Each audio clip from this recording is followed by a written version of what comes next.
Hello সবাইকে, welcome to my mini blog. 13ই March ছিল আমার এই বান্ধবীটার বিয়ে, যাকে খুবই মিষ্টি দেখতে। আর ছোট থেকে আমরা স্কুলে একসাথেই পড়েছি, তো তাই জন্য এই বিয়ে বাড়িটা আমার জন্য খুবই স্পেশাল ছিল। গিয়ে দেখি সবাই বেশ নাচতে নাচতে ওর গায়ে হলুদের জন্য জল সইতে যাচ্ছে। তারপরেই জল সয়ে এসে শুরু হয়ে যায় ওর গায়ে হলুদ। মাঝে মাঝে না খুব মনে হয় স্কুল লাইফটা সত্যি কত ভালো কাটিয়েছি আমরা।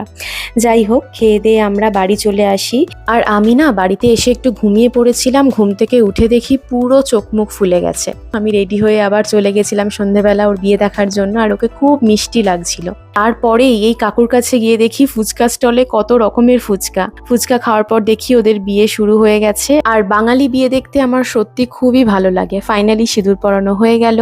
আর আমার এই লেহেঙ্গা কাম ড্রেসটা আমি মিন্ত্রা থেকে নিয়েছি। তো সবাই মিলে একটু আড্ডা মেরে খেয়ে দিয়ে বাড়ি চলে এসেছিলাম। তো মিনি ব্লগটা কেমন লাগলো অবশ্যই জানিও। Till then, tata.